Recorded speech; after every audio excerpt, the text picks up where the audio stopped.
Interested in the role that food plays with your mental health, then check out today's video for a resource to help. My name is Diana Garcia. I'm a licensed mental health counselor in Florida, owner of a private practice called Nurturing Minds Counseling.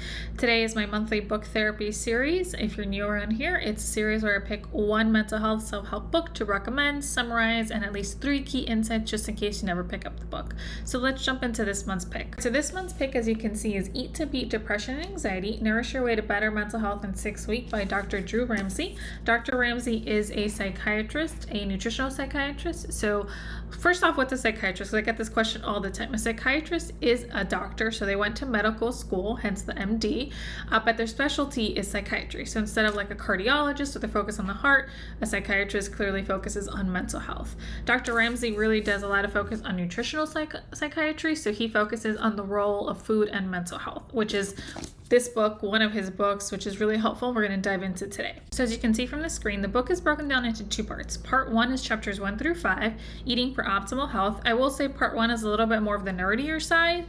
Definitely he does a good job of referencing specific studies, talks about kind of the development of food and mental health and the research that's associated as to why now food can really be something that anyone can take control of to boost their mental health. Talks a little bit about how the brain works, neuroplasticity. I'm going to go a little bit into that. He also focuses a whole chapter on just the gut and mental health. And then he also talks about what are the foods you should be prioritizing, and then specific kind of recommendations on how to incorporate it, the serving sizes and things like that. Part 2 is a little bit more of the nuts and bolts. So this is chapter 6 through 9. He goes through a chapter kind of common Q&As, answers them. He does a self-assessment chapter, so your relationship with food, where you're currently at, what you're doing now in your life, and then prepping to make changes. So of course the end of the book is the 6-week plan. So he has 1 week per food group, and he gives you a couple different recipes to try to incorporate per food group. I'm gonna be honest, I just finished the book, actually reading the book, so I actually haven't incorporated any of the recipes, but I have already started to incorporate some of the changes in terms of food groups into my menu. So anyways, that's kind of the basic summary of the book. So let's jump into the first insight. Okay, so the first insight, it's really kind of 3 factoids in one. It was really hard to distill what to pick out from the book. So I just wanted to pick out 3 brain facts that really helps you understand why food's important when it comes to mental health. So if you can see here, kind of the 3 different parts that I want to explain. So the first one is like, what's neuroplasticity? So he really talks about how the mentality used to be that once your brain developed at about 25, 26, that's it. However your brain developed, that's what you got. But really understanding that new research has shown that's not the case, that the brain is actually way more malleable to change. It's more flexible, which is great because that means that it can change and grow, and there's certain things that you can do to help it really change and grow. This other piece, this epigenetics part, talks about, so let's say, clearly you're born with a certain DNA, kind of biology that you don't really have much control over at that point. But the epigenetics part talks about how your lifestyle experiences and choices can really influence, kind of thinking of like what gets turned on and what gets turned off, right? So even if you do have a certain DNA expression, your life experiences and life choices can really influence if something might get turned on, or to the degree it gets turned on or turned off. So that really talks about, let's say you think like, gosh, I have depression because my mom and dad, they have depression, they've had depression their whole life, so I'm predisposed to depression, there's nothing I can do. Really, this talks about even if you have a predisposition to some type of mental health condition, that your lifestyle choices can really help either make sure it doesn't get turned on per se, or that even if that is the case, it can help you manage it or how severe it is. And so then this last part talks about this other piece of the role that brain-derived neurotrophic factor, so BDNF for short.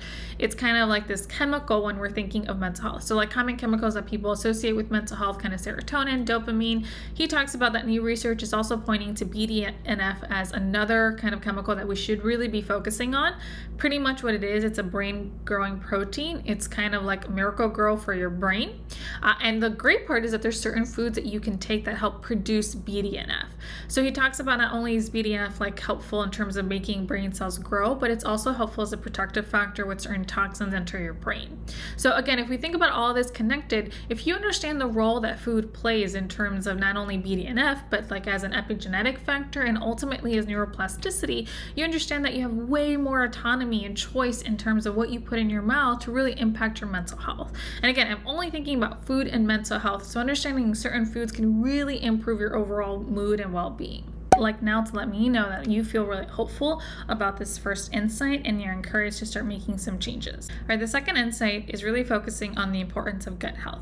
So understandably so, he does a lot of focus on the brain, but he also dedicates an entire chapter to gut health because he talks about the role that gut health plays in overall mental health, the research showing how the human gut plays a key role in regulating your mental health. So I just picked out some kind of highlights from that chapter.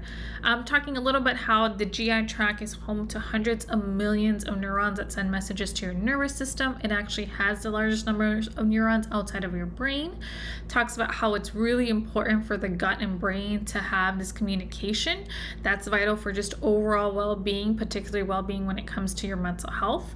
One way it really relies on that communication is also recognizing the role of the microbe, which really is the trillions of different kind of microorganisms or like bugs that live in your GI tract, right? So that's what make up the microbe, and that also has a huge role when it comes to gut health.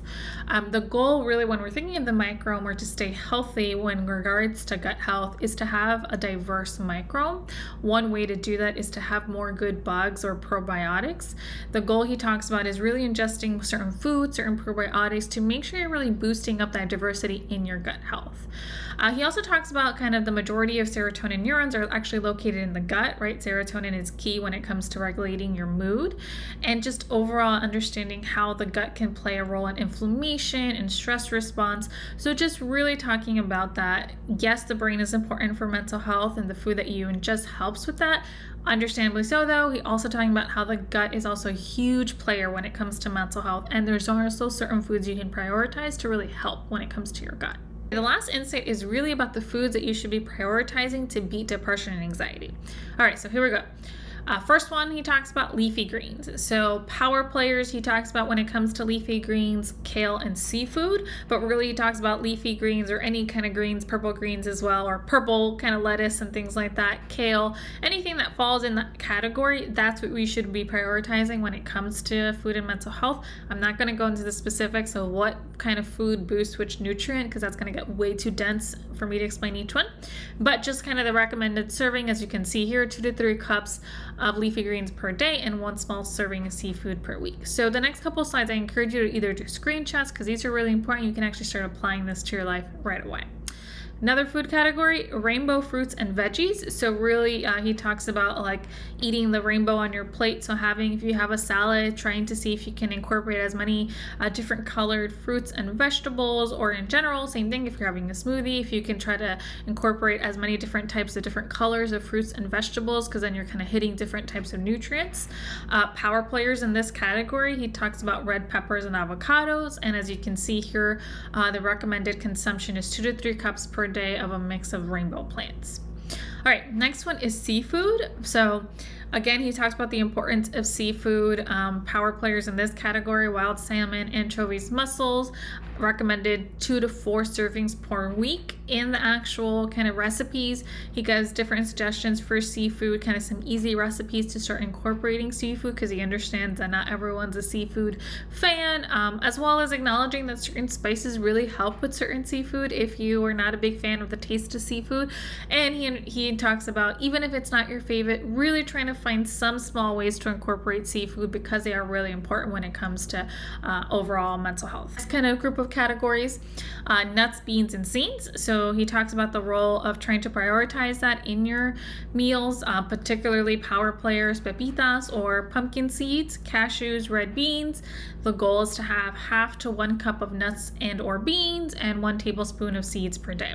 I have found it super easy to incorporate more pumpkin seeds. This is actually something I never really thought about before, kind of delving into some of the nutritional psych research, but it has been super easy to incorporate pepitas or pumpkin seeds. I throw it in oatmeal, throw it in a yogurt, throw it in a salad, super easy.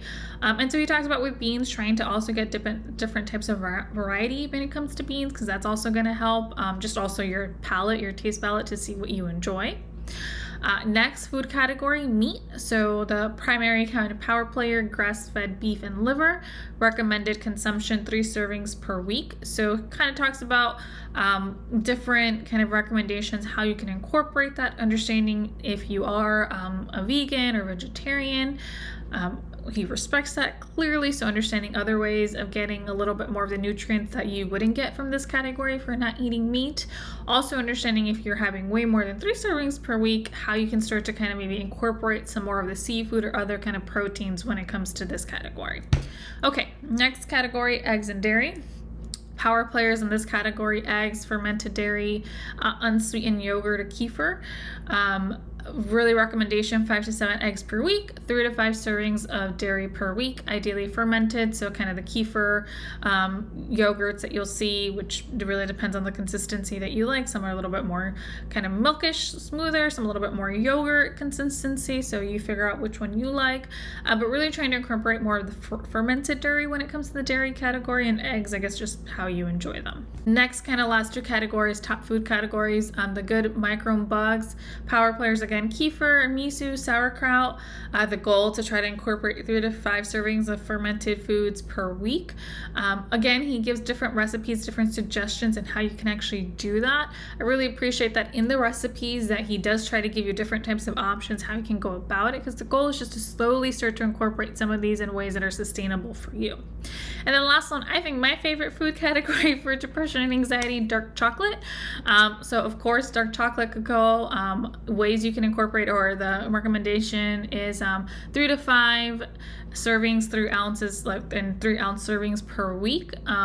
So really, whether that looks like kind of dark chocolate almonds, hot cocoa, whatever it is, but I think this is a really easy kind of incorporation to add to your daily, weekly routines. In the comments below, what's one small change you can start incorporating into your food? Which food category feels like the easiest to start to tackle, and what's one small way you can do that? Comment below to let me know, and so we can all get some suggestions. Like I said, what I've been really doing is some of the pumpkin seeds. That's been really easy to incorporate into my yogurts, oatmeal, super easy to do. Also grabbing a handful of mixed nuts, unsalted nuts, that's also a great snack and super easy to do. So let me know what you guys are considering in the comments below. Hope all these different suggestions were helpful. This book is really a great kind of primer to start to really get you thinking about the role that food plays in your mental health. I know it can also feel a little overwhelming at times when we're thinking of food, because I know there's a lot of cultural messages around food and weight and health, and of course food plays a role when it comes to your overall health, but really understanding how food can help when it comes to your mood, but also understanding what are just some of the small ways you can start to change that. I think this is a great book to help you get into some of the science behind it, so maybe you feel a little bit more motivated. And the second part does a really great job of starting to help you kind of break down all the barriers and challenges and some suggestions to really help. So I hope this book was helpful. I encourage you to subscribe now to my channel so you can get more type of mental health recommendations, books, tips, anything like that. And as always, I hope you guys continue nourishing your mind, body, and soul, whatever that looks like for you. Thanks.